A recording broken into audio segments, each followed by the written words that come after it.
Chairman Powell, thanks so much for being here. I have a question that's slightly far afield, but how often do you get to talk to the Federal Reserve Chairman, so I might as well ask it. So to give some context here, my family comes from Appalachia. Particularly, my grandparents grew up in southeastern Kentucky, coal country, and then moved to southern Ohio, where I now have the honor of representing all of Ohio.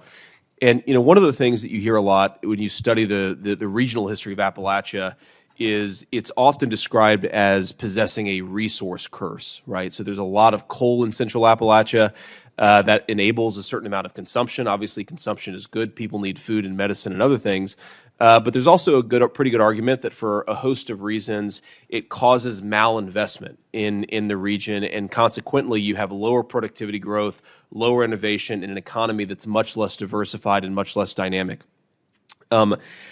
I'm wondering when I hear about the history, when I think about and read about the history of Appalachia and the resource curse, I'm struck by some of by the idea that you could make a similar argument about the reserve currency status of the United States dollar. Americans have enjoyed one of the greatest privileges of the international economy for the last nearly 8 decades, a strong dollar that acts, of course, as the world's reserve currency. You know that better than I do. Now, this has obviously been great for American purchasing power. We enjoy cheaper imports. Americans, when they travel abroad, benefit from lower costs.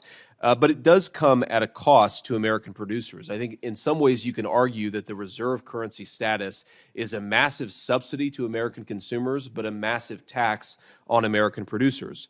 Now, I know the strong dollar is sort of a sacred cow of the Washington consensus, but when I survey the American economy and I see our mass consumption of mostly useless imports on the one hand and our hollowed out industrial base on the other hand, I wonder if the reserve currency status also has some downsides and not just some upsides as well.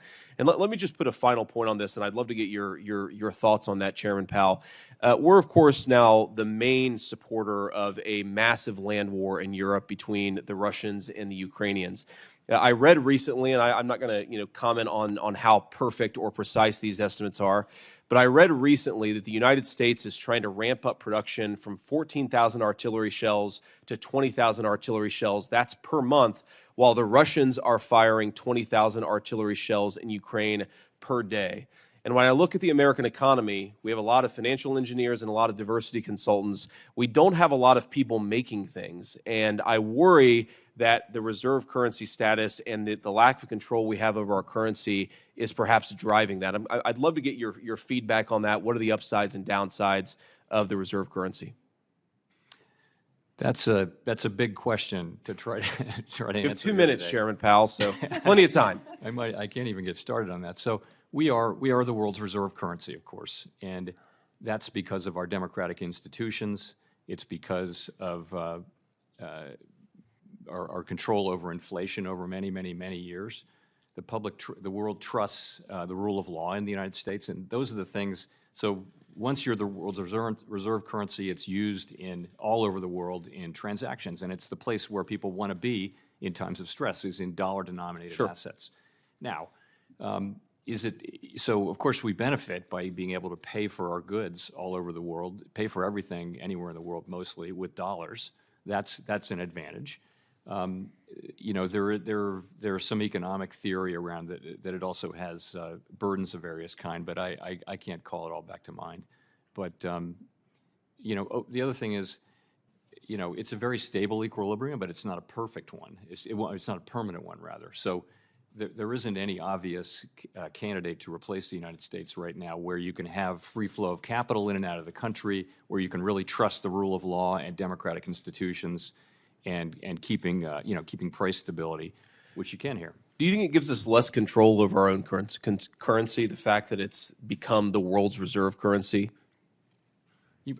Control over our currency. I'm not sure. So essentially what we try to control is price stability. And no, it doesn't make it harder for us to keep inflation under control. The United States has a smaller external sector than most large economies, where it's only about 15%. So mainly what affects inflation in the United States is domestic supply and demand. Do you think it makes it harder for us to and to fight back against currency manipulation, to control the export and import flows in a way that stabilizes our own manufacturing sector? Well, I mean, what's important there is really the level of the dollar. And when the dollar is stronger, obviously our wares are more expensive abroad and that kind of thing. But we don't have an opinion on matters of the level of the dollar really matters for the Treasury Department and the elected government, not for the Fed. Thank you, Chairman Powell.